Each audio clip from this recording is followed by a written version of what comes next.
बोलिए प्रेम से श्री सद्गुरु महाराज। श्री सद्गुरु महाराज की जय।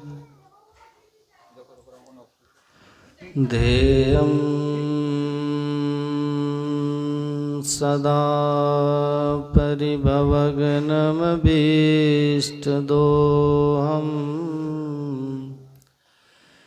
तीर्थास्पदं शिवविरञ्चिनुतं शरण्यं मृत्यार्तेऽहं प्रणतपालभवाब्धिपोतं वन्दे पुरुषते चरणारविन्दं बंशी विभूषितकरान्नवनीरदाभा पीताम्बरादरुणबिम्बफलाधरोष्टा पूर्णेन्दु सुंदर मुखादरविंद नेत्रा कृष्णात् परं किमपि तत्त्वमहं न जाने। नारायणं नमस्कृत्य नरं चैव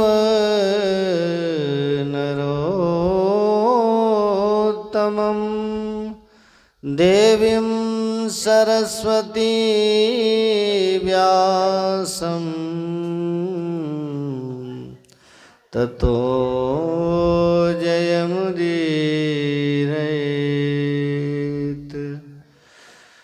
सीतानाथ समारम्भां श्रीरामानन्दारि मध्यमाम् अस्मदाचार्यपर्यन्तां वन्दे गुरुपरम्पराम्। नित्यशुद्धं निराभासं निराकारं निरञ्जनं नित्यबोधं चिदानन्दं गुरुं ब्रह्मं नमाम्यहम्। करचरणकृतं वा कायजं कर्मजं वा श्रवणनयनजं वा मानसं वा पराधं विहितमविहितं वा सर्वमेतत्क्षमस्व। जय जय करुणादे श्री महादेव शंभो। भक्ति भक्त भगवंत गुरु चतुर्नाम वपु एक, इनके पद वंदन किए नासत विघ्न अनेक। बोलिए प्रेम से श्री सद्गुरु महाराज की। श्री सद्गुरु महाराज की जय। जिंदगी एक किराए का घर है, जिंदगी एक किराए का घर है, एक न एक दिन निकलना पड़ेगा। जिंदगी एक किराए का घर है, जिंदगी एक किराए का घर है, एक न एक दिन निकलना पड़ेगा।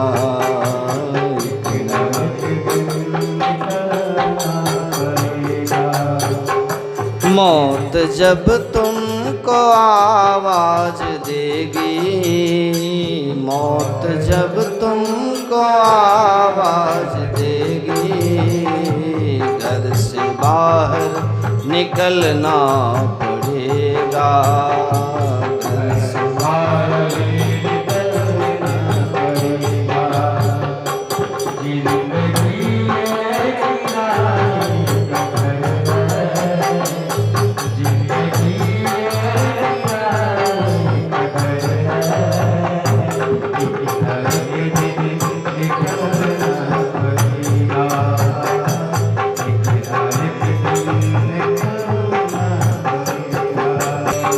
ढेर मिट्टी का आदमी है, बाद मरने को ता वही है।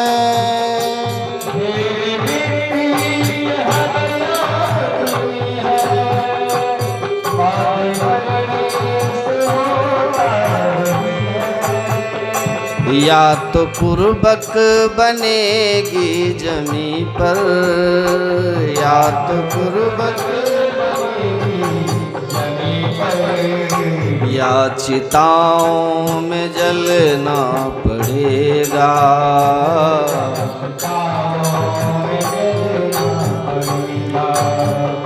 जिंदगी एक किराए का घर है,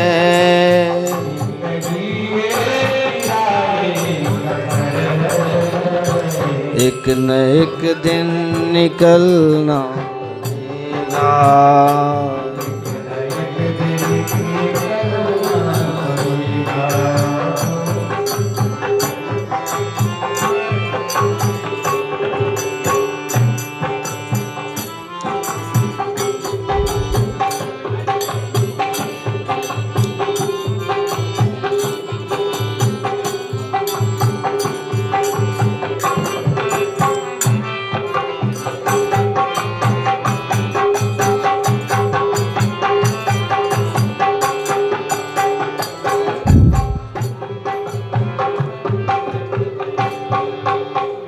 ये मोहब्बत ये जो से जवानी, चंद लम्हों की है ये कहानी।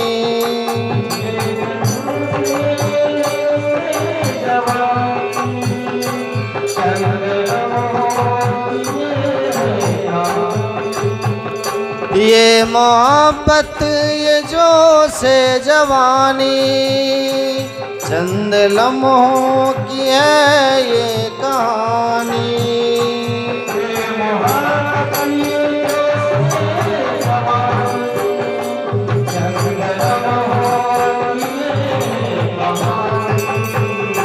ये समा शाम तक देख लेना,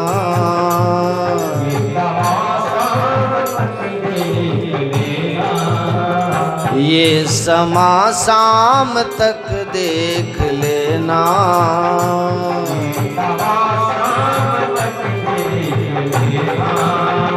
चढ़ते सूरज को ढलना पड़ेगा, चढ़ते सूरज को ढलना पड़ेगा। जिंदगी की किराए का घर है,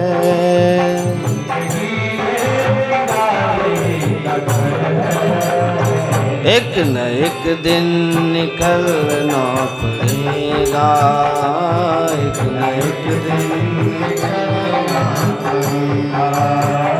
मौत जब तुमको आवाज देगी, मौत जब तुमको आवाज देगी, घर से बाहर निकलना पड़ेगा, घर से बाहर निकलना पड़ेगा, घर से बाहर निकलना पड़ेगा, घर से बाहर निकलना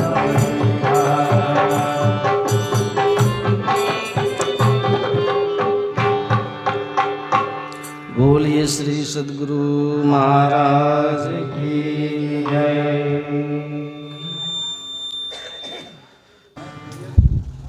परम मंगलमय परात्पर परम अखिलेश्वर अकारण करण करुणा वरुणालय तडित विडंबित पीताम्बरधारी भक्तवांछा कल्पतरु भगवान श्री हरि की वांग्मय प्रति स्वरूपा श्रीमद् भागवत महापुराण सप्ताह ज्ञान यज्ञ में समस्त विद्वत जन संत वृंद, मेरी पूज्य माता जी, उपस्थित श्रद्धामयी माताओं एवं धर्म प्रेमी सज्जनों, कल हमने भागवत का महात्म श्रवण किया और दो बातें प्रमुखता से सुनी।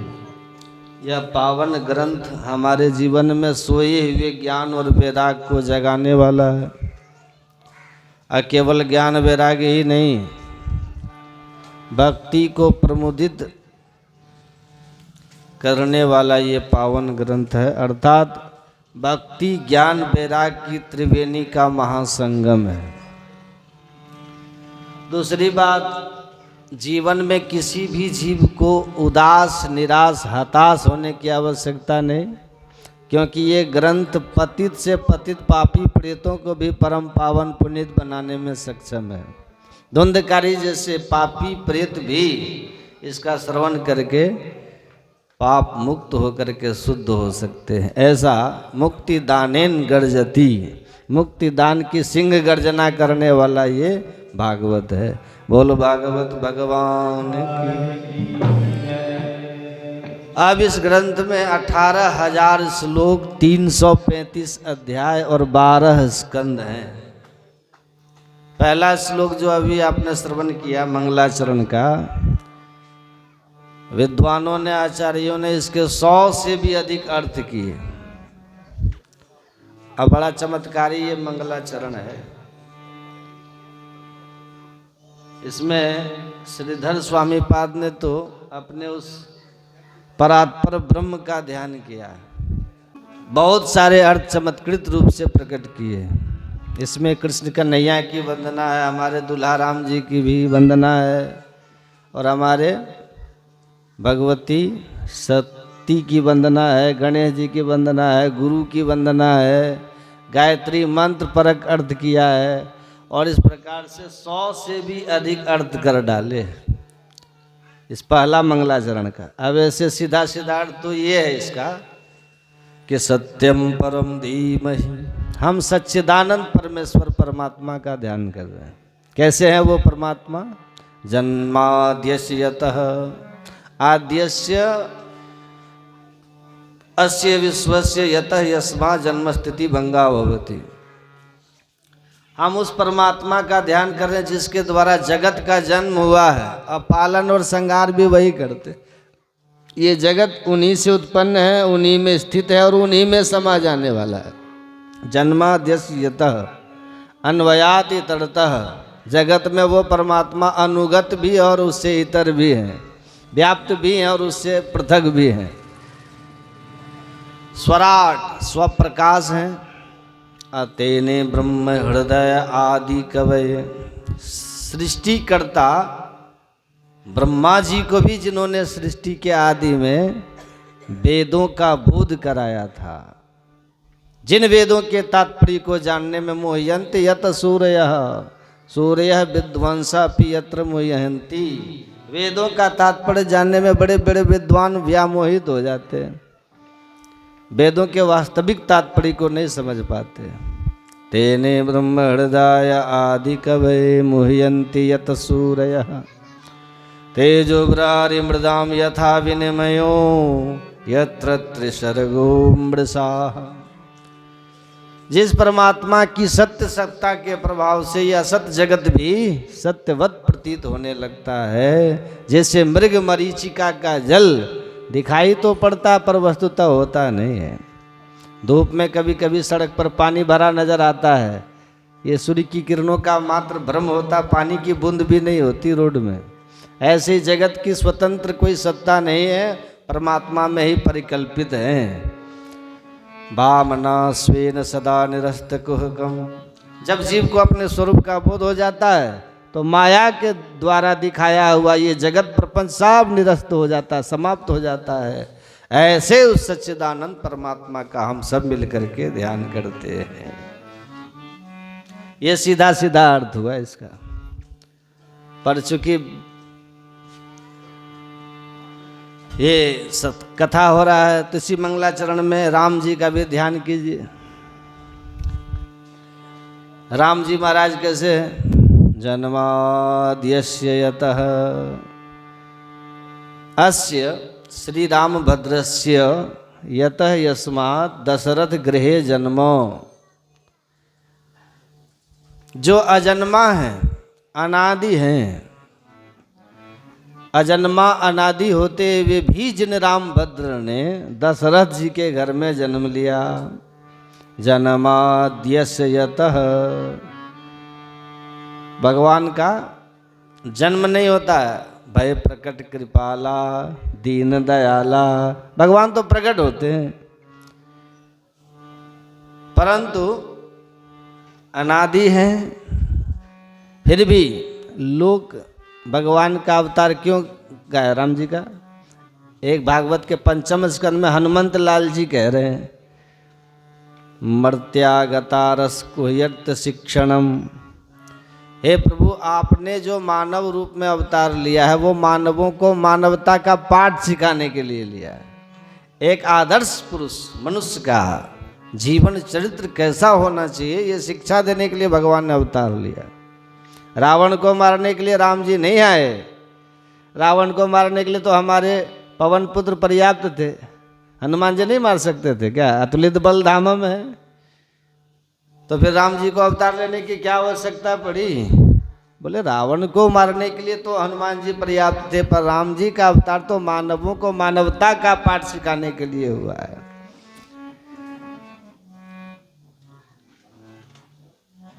एक तो प्रवचन करके उपदेश दिया जाता है, ऐसा करो ऐसा मत करो, प्रवचन से। अब भगवान ने प्रवचन करके उपदेश नहीं दिया, आचरण करके उपदेश दिया है।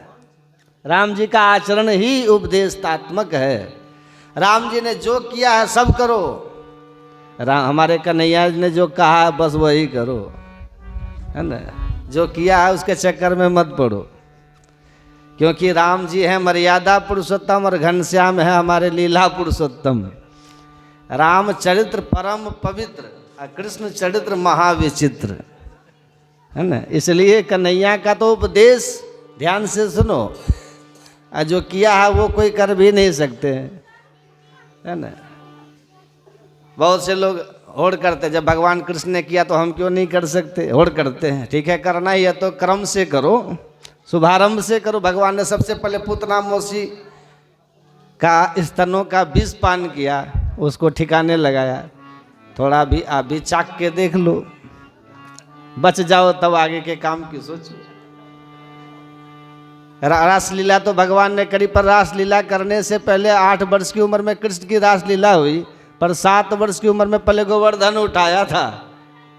आप भी 7 मन का एगो पत्थरे उठा के देख लो। 7 दिन तक नहीं, केवल 7 घंटे उठा लो, संभव ही नहीं है।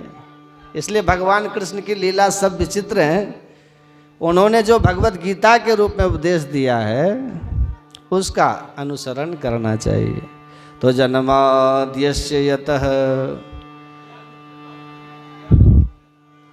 अन्वयादितरतः, भगवान का जो राम जी का जो अवतार हुआ वो सामान्य जीवों की तरह जन्म नहीं लिया माता पिता के द्वारा। हम सब संसारी जीवों का जन्म होता है, पर राम जी का ऐसे नहीं हुआ। संसारोत्पत्ति क्रियात इतरतः, संसार की पद्धति से इतरता माने उससे अलग ढंग से। अलग ढंग से कैसे हुआ? सर्वभक्षणात् तितरौ संबंधा भावः, माता पिता के संबंध से नहीं हुआ, बल्कि अग्नि कुंड के द्वारा अग्निदेव ने जो चरु दिया उस चरु भक्षण के द्वारा जिन रामभद्र का प्रादुर्भाव हुआ। इसलिए संसार की प्रक्रिया से अलग है। जन्माद्यस्य यतोन्मयादितरतः, जन्म के बाद फिर क्या किया? अन्वयात इतरतः अनुपश्चात आयात अगच्छत, जन्म लेने के बाद भगवान पहले तो विश्वामित्र ही आए तो वो लेके चले गए जनकपुर की तरफ, और फिर वहाँ से लौट के आए। जब विवाह हो गया तो विवाह के बाद फिर चले गए कहाँ, वनवास की ओर। अन्वयात इतरतः पुत्र अन्वगात पितृवाक्यानुकरणात् वनम गतवांग। माता पिता की आज्ञा का पालन करने के लिए जो प्रसन्नता के साथ वनवासी बन गए। त्यक्त्वा सुदुस्त्यज सुरेप्सित राज्य लक्ष्मी धर्मिष्ठ आर्य वचसा यदगाधरण्यम। भगवान मूर्तिमान धर्म के अवतार हैं। रामो विग्रहवान धर्मो, राम जी कौन है, धर्म के विग्रह हैं। इसलिए धर्मिष्ठ होने के नाते माता पिता की आज्ञा का पुत्र को किस ढंग से पालन करना चाहिए, कैसे उनका आज्ञाकारी बेटा बनना चाहिए, राम जी ने बन के दिखाया। कोई अपराध हुए बिना भी माता पिता ने कहा 14 साल के लिए वन को चले जाओ, तो मुस्कुराते हुए चले गए। जबकि उनका आज अभिषेक होने वाला था, राज्याभिषेक। जिस अयोध्या के सिंहासन पर राज्याभिषेक होते होते पिता ने आदेश दिया तो तुरंत वन को चले गए। एक बार भी मुंह नहीं बिगाड़ा, न कोई प्रत्युत्तर नहीं दिया कि मैंने क्या गलती किया, मेरा क्या पड़ा था जो देश निकाला दिया जा रहा है। एक प्रश्न नहीं किया। आज्ञाकारी बेटा हो तो राम जी जैसा हो। सुरेप्सित राज्य लक्ष्मी, अयोध्या की राज्य लक्ष्मी साधारण नहीं है। देवराज इंद्र भी जब आके देखते हैं तो उनका भी मन विचलित हो जाता है कि ऐसे ठाट तो हमारे स्वर्ग में भी नहीं है। देवता भी जिस वैभव को देख के ललचाने लगते थे। सुरेप्सित राज्य लक्ष्मी, यह अयोध्या का वैभव था जो सर्वथा दुस्त्यज हैं। सुखदेव जी तो कहते हैं सुदुस्त्यज, जिसको त्यागना बहुत ही संभव नहीं है, असंभव है।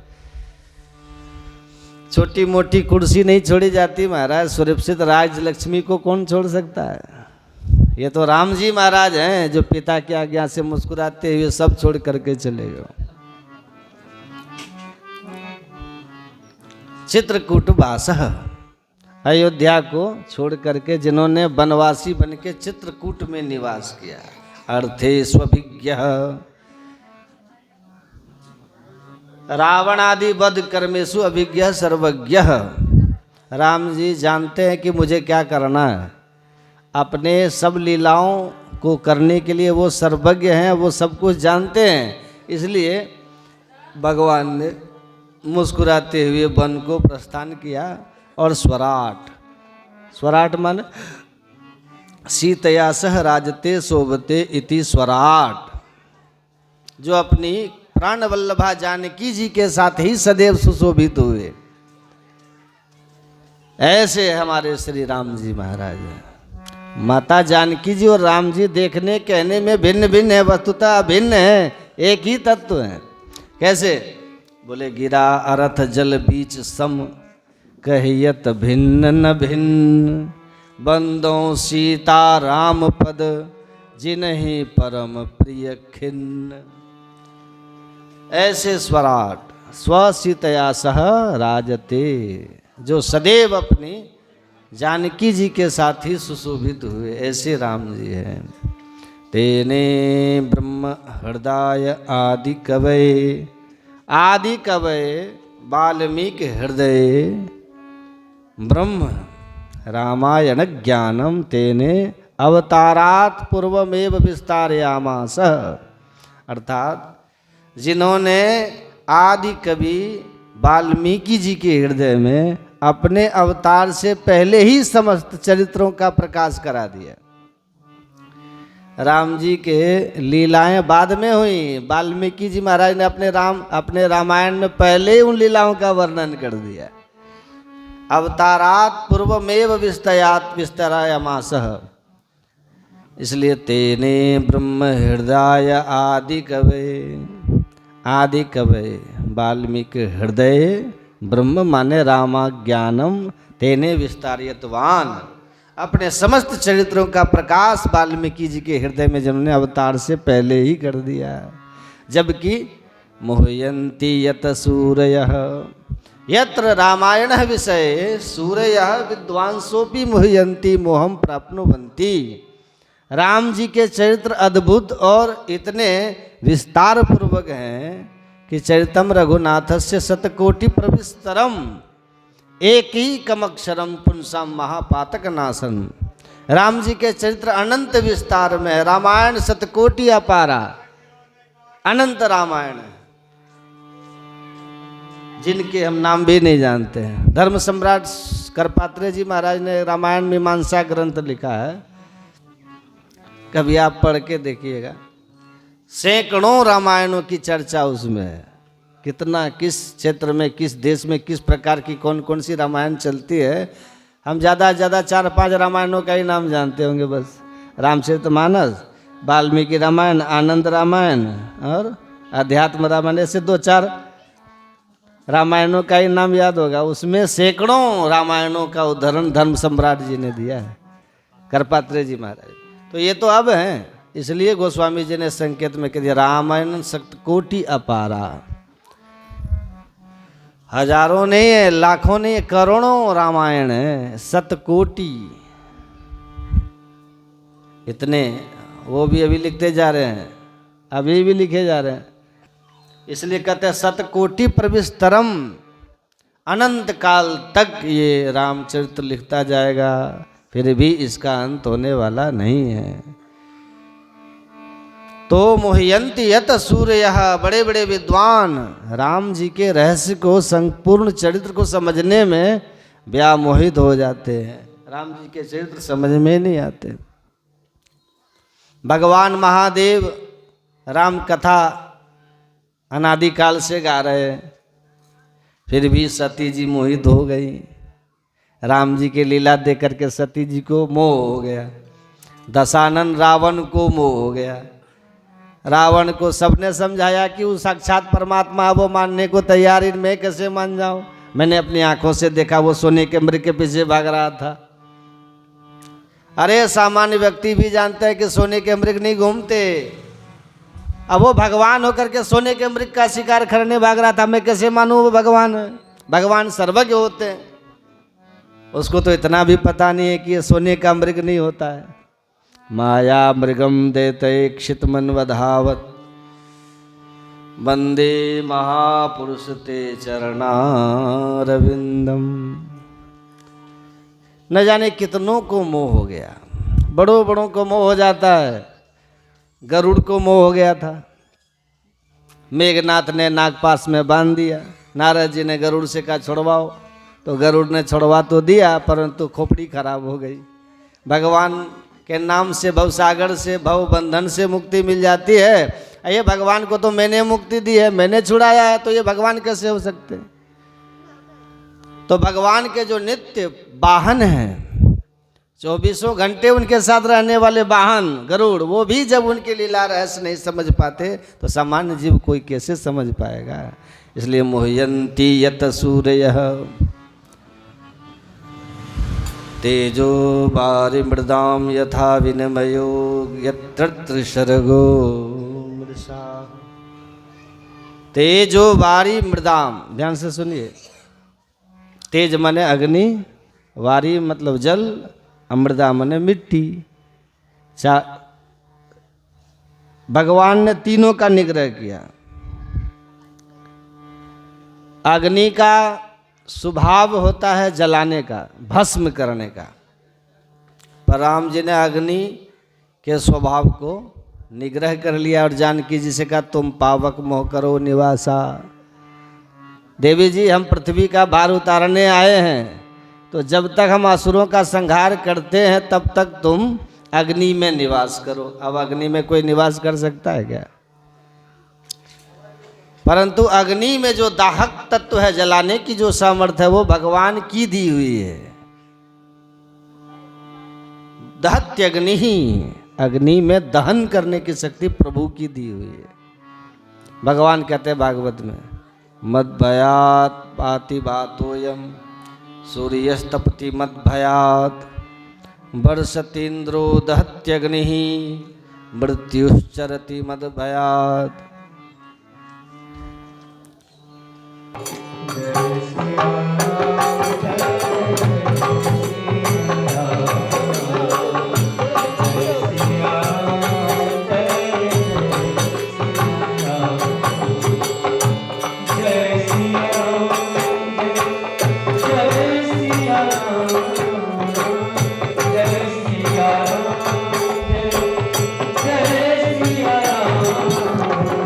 जय सिया राम जय जय सिया राम, जय सिया राम जय जय सिया राम, जय सिया राम जय जय सिया राम,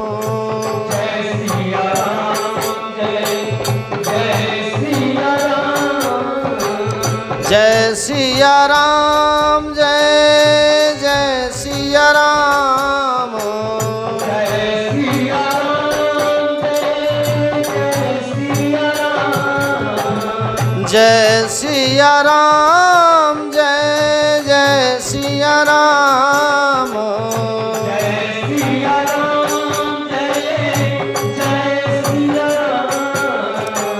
जय सिया राम जय जय सिया राम, जय सिया राम जय जय सिया राम, जय सिया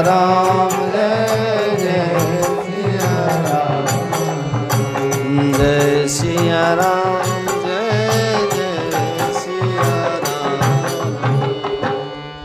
तो मोहयंती यत सूर्यः, बड़े बड़े विद्वान भी जिनकी लीलाओं में व्यामोहित हो जाते हैं, इनके स्वरूप रहस्य को समझ नहीं पाते।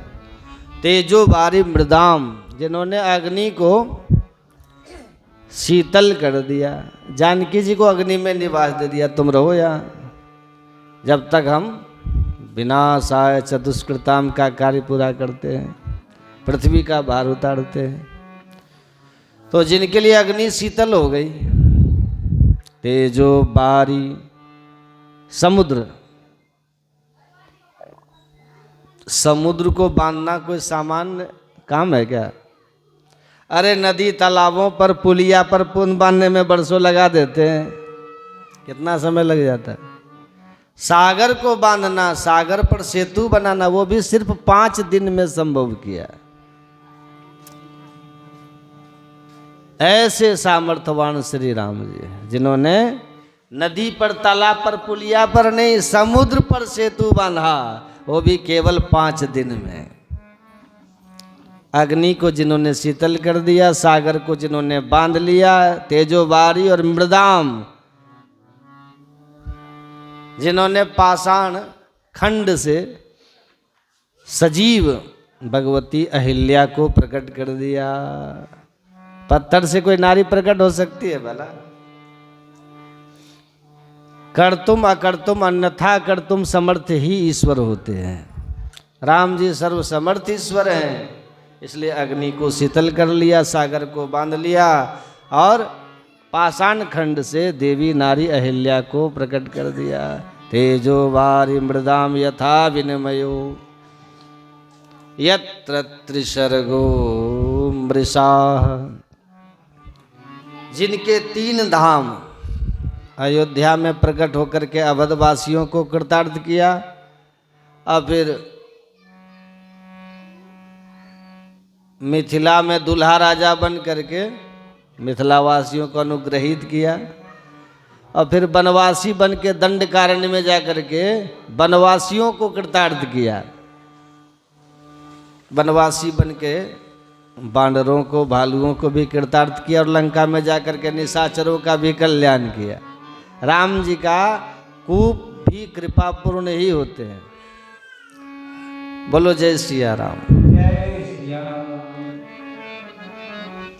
जो भक्त हैं उनको अपना करके, दया करके, करुणा करके कृतार्थ किया, और जो अभक्त हैं, जो भक्त कभी बन ही नहीं पाते, उनको भगवान ने अपने कोप रूपी कृपा से कृतार्थ कर दिया।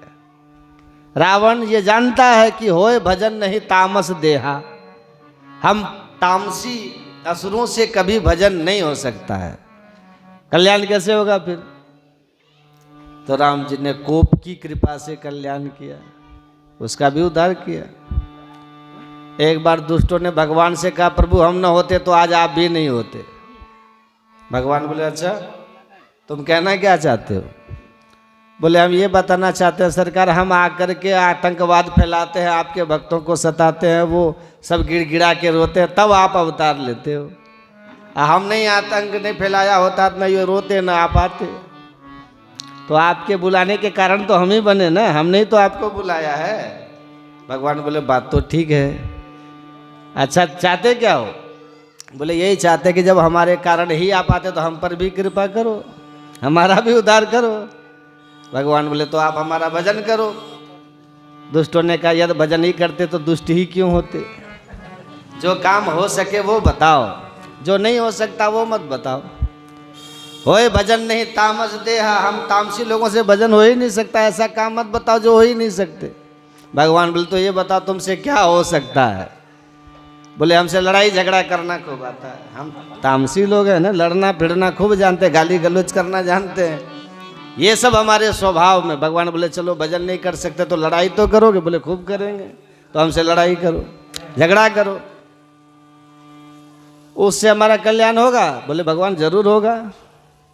लड़ाई करने से झगड़ा करने से कल्याण कैसे हो सकता है? भगवान बोले इसलिए हो सकता है कि देखो भाई मेरा तो स्वभाव है, तुम जितना ज़्यादा मेरा चिंतन करोगे उतनी जल्दी तुम पर कृपा होगी, तुम्हारा उद्धार होगा।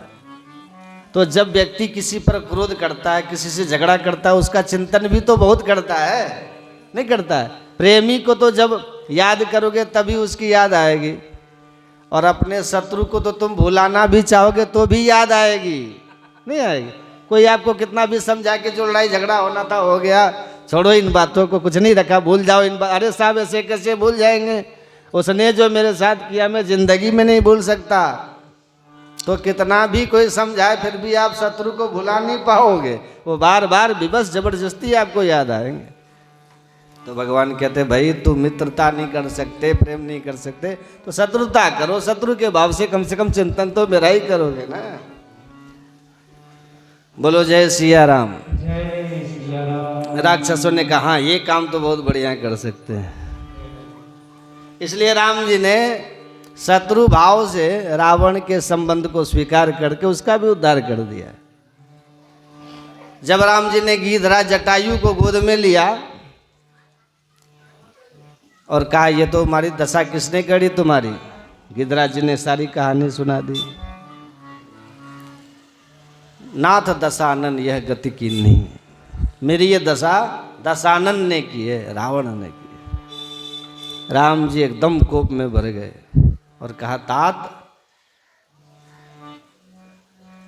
जिस दुष्ट रावण ने तुम्हारी ये दशा की है मैं प्रतिज्ञा करता हूं यही दशा उसकी भी होगी। परंतु आप मेरे धाम में जा रहे हो, एक निवेदन आपसे, क्या मेरे पूज्य पिताजी मिलेंगे उनसे ये मत सुनाना, ये कहानी मत सुनाना कि हमारी जानकी जी का हरण हो गया, पिताजी को कष्ट होगा। ये कहानी सीता हरण का प्रसंग मेरे पूज्य पिताजी को मत सुनाना। यदि मैं दासरथी राम हूँ तो रावण स्वयं जाकर के ये कहानी हमारे पूज्य पिता को सुनाएगा। गिधराज ने कहा 1 मिनट महाराज। क्या? बोले इसका मतलब जहाँ आपके पूज्य पिताजी गए हैं देह त्याग करके वहीं मैं भी पहुँचने वाला हूँ, तभी तो आप कह रहे हो पिताजी को मत बताना।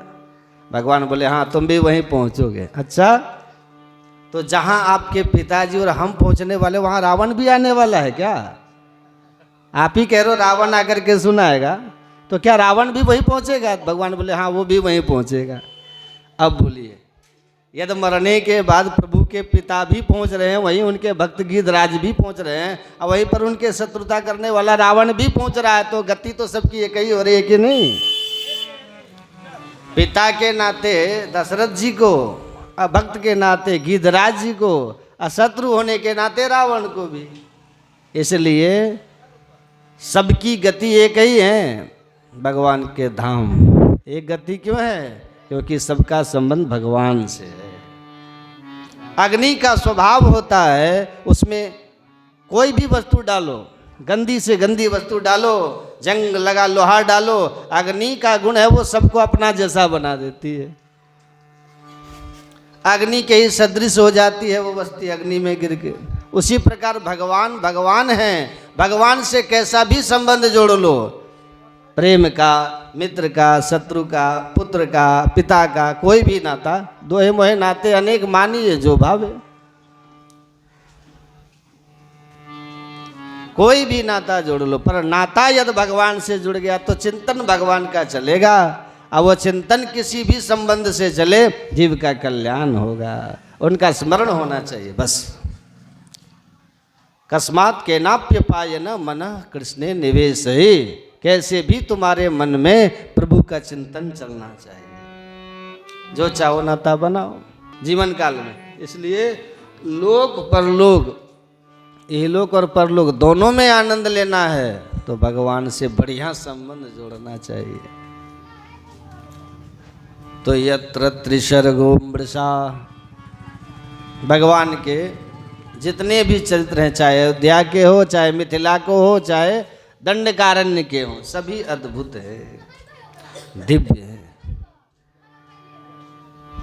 धामना स्वेन सदा निरस्तकुहकम, स्वेन धामना प्रकाशेन समस्तानाम अवताराणाम प्रकाशम निरस्ती कृतम। अर्थात भगवान के अवतार तो 24 हुए, 24 अवतार हैं, पर जो राम अवतार में भगवान ने रस प्रदान किया, जो आनंद दिया, जो राम जी के चरित्र का प्रकाश हुआ है, उतना किसी चरित्र में, किसी अवतार में नहीं हुआ। बोलो जय सिया राम। भगवान के अनंत अवतार हैं, उनमें 24 प्रधान हैं, 24 अवतार। उन 24 अवतारों में राम जी का अवतार सबसे, इसलिए विवाह महोत्सव केवल राम जी का ही मनाया जाता है, भगवान कृष्ण का थोड़ी हो। उनका तो हजारों विवाह, किसी भी तारीख, कोई भी तिथि का पता नहीं है कि किस तिथि में किसका विवाह हुआ है। इसलिए कन्हैया का विवाह महोत्सव कहाँ मनता है? मनता है हाँ, राधा कृष्ण विवाह हुआ था, परंतु वो भी अलौकिक विधि से ब्रह्मा जी ने गुप्त रूप से करवाया था, प्रकाशित नहीं हुआ था, गुप्त विवाह हुआ था। प्रकाशित दिव्यता के साथ यदि विवाह हुआ है तो 24 अवतारों में केवल राम जी का अवतार हुआ है। इसलिए राम जी का विवाह का महोत्सव जितना धूमधाम से मनाया जाता है, आज भी क्या अद्भुत बारातें निकलती है सब जगह। अब मिथिला की तो प्रसिद्ध है ही है, केवल राम जी का विवाह धूमधाम से होता है। राम जी का नाम भी सबसे अधिक प्रकाशित हुआ। आप कहीं भी जाइए, राधे राधे पहले बोलने, प्राय राम राम ही लोग बोला जाता है। ब्रज क्षेत्र में आज भी, वृंदावन ब्रज क्षेत्र में आप देहात में जाइएगा ना, तो वहाँ आज भी राम राम बोला जाता है। तो जहाँ भी सनातनी होंगे सबसे ज़्यादा प्रसिद्ध राम राम होता है। राम जी का ही नाम है ज़्यादा, कृष्ण से ज़्यादा नाम राम जी। राम नाम की महिमा महादेव जानते। इसलिए एक दिन भवानी से बोले, भवानी आओ ये बढ़िया राम जी की लीला सुनाता हूँ। भवानी बोली कुछ रुक जाओ महाराज कुछ समय, क्योंकि मुझे अभी विष्णु सहस्त्र नाम का पाठ करना है, बिना पाठ किए कोई काम नहीं करती हूँ मैं। उनका नित्य नियम था। तो बोले बाबा ने कहा मुझे इस समय स्मरण हो रहा, वो चरित्र मैं चाहता हूँ जल्दी से जल्दी सुनाऊँ, तुम पाठ में लग जाओ। एक काम करो, मेरे कहने से एक बार बोलो राम। तो भवानी ने कहा राम। बोले बाबा ने कहा हो गया सहस्र नाम। केवल एक बार राम कहने से पूरे विष्णु सहस्र नाम का फल प्राप्त हो जाता है। ये महादेव कह रहे राम रामेति रामेति रमे रामे मनोरमे सहस्र नाम अतुल्यम राम नाम राम बरानने परम आननम यस्य। हे सुंदरी भवानी, सहस्र नाम तत्तुल्यम राम नाम, विष्णु सहस्त्र के बराबर एक राम नाम, ये राम नाम की मैं